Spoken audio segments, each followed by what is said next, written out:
Jai Shri Krishna to all. Welcome all students to my channel Krishna's Institute. Today we will start a new topic, hidden goodwill. Okay, but before starting this topic, those students who haven't watched my videos on retirement of a partner, we have covered the topics till now are how to calculate the new profit sharing ratio and gaining ratio, how to calculate the goodwill and the treatment of goodwill, or we can say adjustments of goodwill we have done. Okay, so just go to the description box. I have pasted the links there. Go through all the videos thoroughly so that you can understand the concepts very well. Okay, so let's start the topic. Okay, so let's start the topic, hidden goodwill. Okay.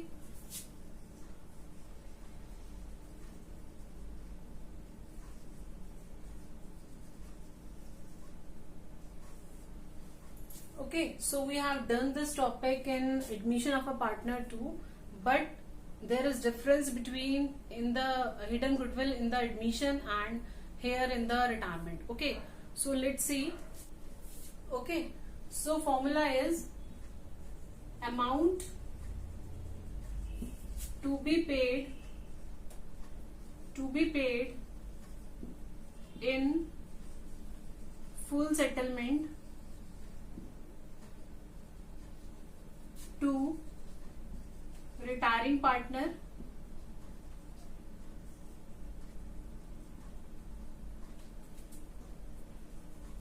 less retiring partner's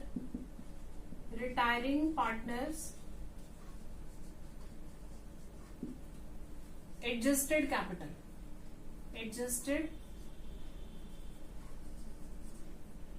Retiring partner's capital, or we can say retiring partner capital after all adjustments. After all adjustments. Okay, so formula is amount to be paid in full settlement to retiring partner minus retiring partner's capital after all adjustment. बहुत ध्यान देंगे कि admission में क्या था. Admission में जब हम दो पर्टिकुलर्स का बेसिकली डिफरेंस देख रहे थे तो क्या निकल कर आ रहा था हमारा goodwill of the hidden goodwill के केस में ही हम गुडविल ऑफ द फर्म निकाल रहे थे. देन हम क्या करते थे, उस पर्टिकुलर पार्टनर का जो भी एडमिट हो रहा था उसका हम शेयर से मल्टीप्लाई कर और गुडविल ऑफ न्यू पार्टनर निकालते थे. लेकिन इस केस में क्या है, ये हिडन गुडविल जो निकल कर आने वाला है ये किसका निकल कर आएगा, एग्जैक्टली उस रिटायरिंग पार्टनर का निकल कर आएगा. Because we are taking what, amount to be paid in full settlement to retiring partner. ठीक है, जितना भी उसको देना बनता है फुल सेटलमेंट में कितना देना बनता है. एंड जब हमने उसके सभी आइटम्स पार्टनर्स कैपिटल अकाउंट में डाल दिए, सभी एडजस्टमेंट्स हमने वहां पर उसकी शो कर दी, whether it is general reserve, workman compensation reserve, profit and loss, whatever, जितनी भी बैलेंस शीट से आइटम्स थी वो हमने डाल दी. ठीक है, एंड रिवेल प्रॉफिट और लॉस. ओके, सो वो सभी एडजस्टमेंट्स करने के बाद में जितना भी सी का कैपिटल बचा, मतलब रिमेनिंग बैलेंस जो बचा है, जो हमने उसको देना है, ठीक है, और जितना देना बनता है और जितना एक्चुअल में शो हो रहा है, the difference between these two is the hidden goodwill of particular retiring partners. ठीक है, क्लियर है. So I am taking a question is A, B and C are partners sharing profit and losses in the ratio 1:2:3. Okay, and C retires and his capital after making adjustments for reserves and profits on revaluation stands for rupees 2,20,000. Okay, and A and B agreed to pay him 2,50,000 in full settlement of his claim. जितना भी उसका बनता है उसमें उनको जो partners है, जो रिमेनिंग पार्टनर्स हैं, वो क्या करना चाहते हैं, 2.5 लाख रुपए देना चाहते हैं. ठीक है, लेकिन उसने क्या बोला, C retires and his capital after making adjustments for reserves and profits on revaluation stands at rupees 2,20,000. Okay, and record the necessary journal entry for the treatment of goodwill in the new profit sharing ratio which is decided at 1:3. It means new ratio is also given. If old ratio and new ratio both ratios are given, then we will have to calculate what, बोलो क्या निकालना पड़ता है हमें, क्या निकालना पड़ेगा, very good, क्या निकालना पड़ेगा? Gaining ratio. Okay, so let's calculate first gaining ratio. ठीक है, क्योंकि इसमें अमाउंट तो एग्जैक्टली गिवन ही है. क्या क्या गिवन है? Amount to be paid in full settlement is what? 2,50,000.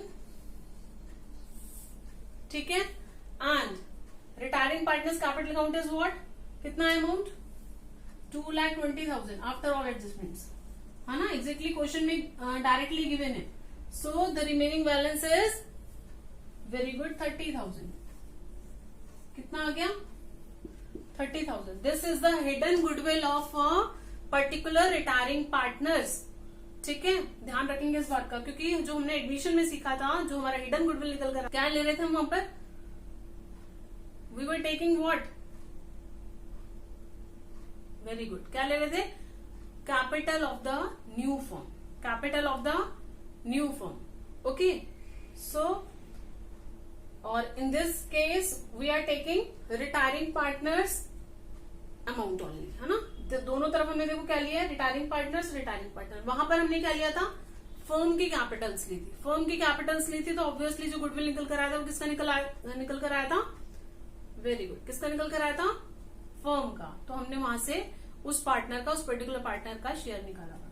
ठीक है, so this is 30,000 of retiring partners. ठीक है, so the entry will be what? Goodwill का एंट्री क्या होता है? बोलो. यस, वी हैव डन, कर चुके हैं ना हम ये. हाँ जी, एंट्री क्या होता है? Remaining partners capital account debit. Remaining कौन कौन है यहाँ पर? ए बी, है ना. ए इज कैपिटल अकाउंट. लेकिन इस एंट्री करने से पहले क्या निकालते हैं? याद करो, क्या निकालते हैं? वेरी गुड, क्या निकालते हैं? Gaining ratio. क्योंकि अगर किसी पार्टनर ने सेक्रीफाइस किया तो हमें यहाँ पर एंट्री को कट करना पड़ेगा. ठीक है, और that will make a bad impression on the examiner in your exams. ठीक है, so keep this in mind always कि हमेशा आप सबसे पहले, जब भी आप चाहे एडमिशन के टाइम पर आप गुडविल की एंट्री को रिटेन कर रहे हैं, तो उस टाइम पर आप सैक्रिफाइसिंग रेशियो निकालेंगे. एंड इन केस अगर आप रिटायरमेंट की बात कर रहे हैं, रिटायरमेंट के टाइम पर क्या करेंगे? वेरी गुड, सबसे पहले क्या निकालेंगे? गेनिंग रेशियो निकालेंगे. ठीक है, so keep this in mind always. Okay okay, so gaining ratio is what? Gaining ratio. Gaining ratio का फॉर्मूला क्या होता है? Gaining ratio is equals to new minus old ratio. है ना, कौन कौन रिटायर कौन हो रहे हैं? सी रिटायर्स, तो ए और बी का गेनिंग निकाल लेंगे. न्यू कितना आया था? न्यू गिवन था 1/4, और ये कितना गिवन था? 3/4 माइनस ओल्ड. ओल्ड कितने? 1/6 एंड 2/6. ठीक है, 4 और 6 का एलसीएम कितना हो गया? 12 आ गया. 4 3 जा 12, 6 2 जा 12.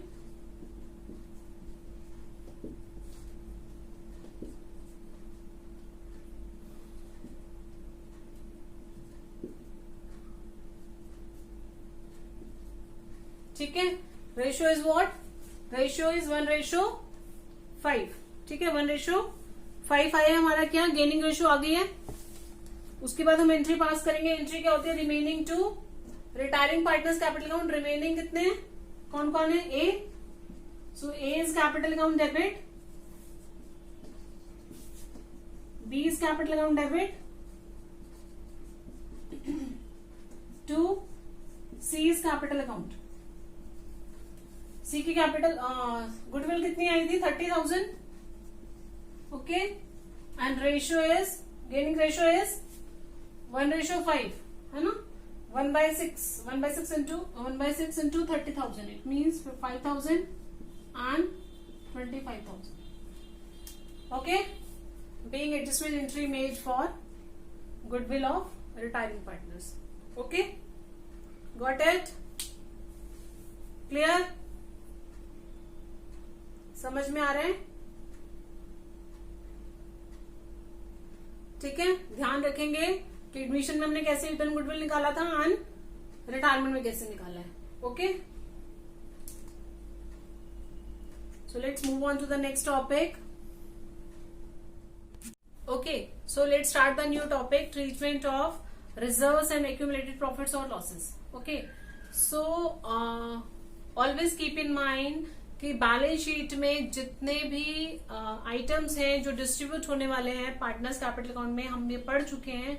जिन बच्चों ने वीडियोस नहीं देखी हैं, डिस्क्रिप्शन बॉक्स में आप वो उसके ऊपर एक वीडियो बना हुआ है, आप जस्ट क्लिक कीजिए और उसको पूरा थॉरली आप उसको समझिएगा. ठीक है, हमेशा ध्यान रखेंगे एडमिशन के टाइम पर ओल्ड पार्टनर्स की बैलेंस शीट होती थी. ओल्ड पार्टनर्स की बैलेंस शीट होती थी तो जो रिजर्व्स थे, चाहे वो जनरल रिजर्व था, चाहे वो रिजर्व फंड था, चाहे वो वर्कमैन कॉम्पनसेशन रिजर्व फंड था, ठीक है, ये आइटम्स पार्टनर्स कैपिटल अकाउंट में क्रेडिट हो जाते थे among only old partners, because जो बैलेंस शीट था वो किसका था, सिर्फ ओल्ड पार्टनर्स का था. ठीक है, एंड न्यू पार्टनर अभी भी एडमिट हुआ है, तो जब वो काम करेगा उसके बाद जो बैलेंस शीट बनेगी उस टाइम पर उसका वो रिजर्व बनेगा या जो भी वर्कमैन कॉम्पनसेशन रिजर्व बनेगा. लेकिन अभी जब तक ओल्ड पार्टनर्स की बैलेंस शीट है तो जो भी अमाउंट आपको ओल्ड बैलेंस शीट में गिवन थे वो सिर्फ और सिर्फ पार्टनर्स कैपिटल अकाउंट में ओल्ड पार्टनर्स में ही बटेंगे and in their old ratio. Okay, and यहाँ पर अभी रिटायरमेंट की हम बात कर रहे हैं, तो रिटायरमेंट के टाइम पर जितने भी रिजर्व्स हैं, वेदर दे आर प्रॉफिट और लॉसेस, ठीक है, जितने भी आइटम्स आपके बैलेंस शीट के अंदर गिवन है, these are of all the partners. वो किसके हैं, वो सभी पार्टनर्स के. और अगर सभी पार्टनर्स के हैं, it means they will distributed among the old partners, they will be distributed among all the partners in their old ratio. Okay, so अगर 3 पार्टनर्स हैं तो तीनों पार्टनर्स के बीच में बटेगा, चाहे वो गुडविल है, चाहे वो प्रॉफिट एंड लॉस अकाउंट का डेबिट बैलेंस है एसेट साइड में, ठीक है, वो भी अगर पार्टनर्स कैपिटल अकाउंट में डेबिट होगा तो वो ऑल पार्टनर्स के बीच में होगा. जनरल रिजर्व है, वर्कमैन कॉम्पनसेशन रिजर्व है, रिजर्व फंड है, ठीक है, या प्रॉफिट एंड लॉस अकाउंट का क्रेडिट बैलेंस है, वो सभी के सभी जो प्रॉफिट्स और लॉसेज हैं या रिजर्व्स हैं, वो सभी के सभी प्रॉफिट्स हैं, वो आपके कहां पर आएंगे, on the credit side of the capital account among all partners in the old ratio.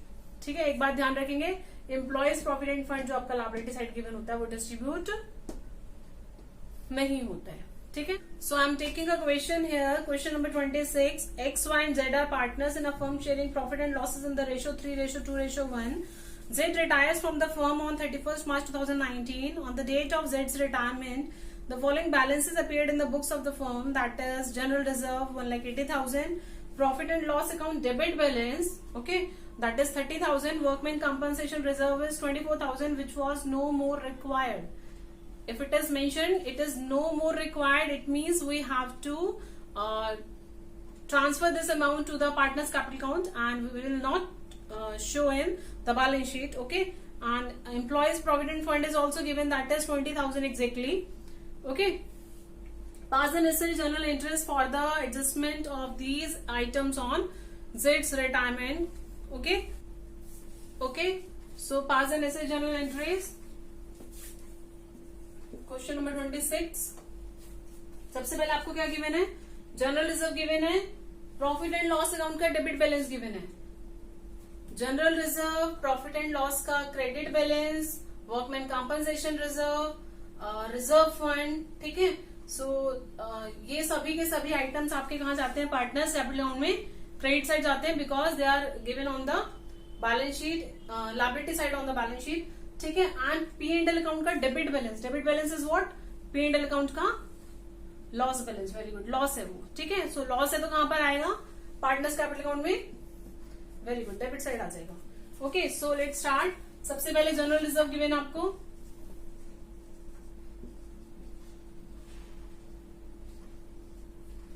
if you want to pass a necessary journal entry for general reserve separate, you can and even you can merge the two reserves, general reserve and workman compensation reserve. ठीक है, सो आप एक entry single करके भी कर सकते हैं, general reserve के अलग, वर्कमैन कॉम्पनसेशन रिजर्व के अलग, and if you want to merge these two entries you can. Okay, so general reserve is 1,80,000, workman compensation reserve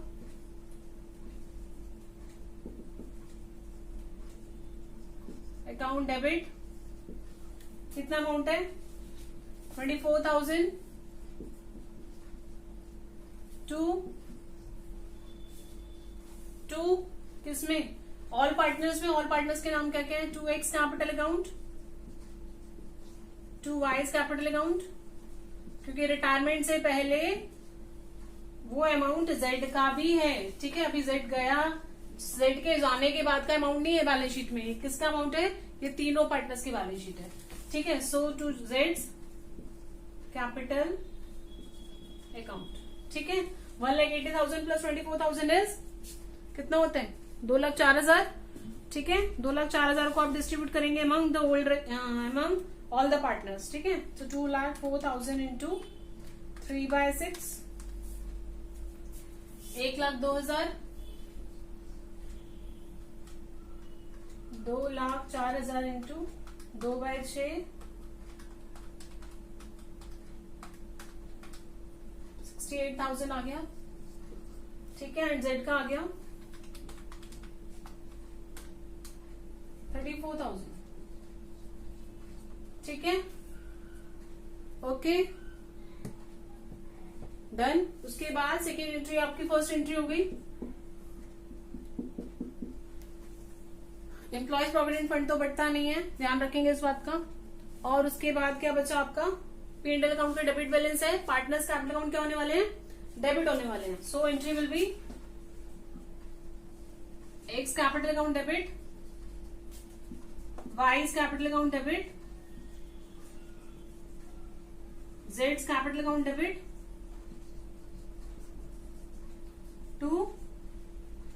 to profit and loss account. Okay, profit and loss account. कितना था profit आपका? Loss कितना था? 30,000। ठीक है, 30,000। Ratio we know 3:2:1, 3/6, 15,000, 10,000, 2/6। ठीक है, and 5,000। Clear है? नारेशन आप लोग लिख ही लेंगे। Okay, being general reserve and workman compensation reserve distributed among all the partners in their old ratio, being profit and loss account debit balance distributed among all the partners in their old ratio. Simple. Done. Okay, so we will do the rest part of this chapter, the questions on the full-fledged questions, okay, on retirement of partner in the next video. Okay, so I hope you like this video. Like, share and subscribe the channel with your friends, and don't forget to press the bell icon so that you can get notifications of my upcoming videos. Thanks, have a nice day. Jai Shri Krishna to all.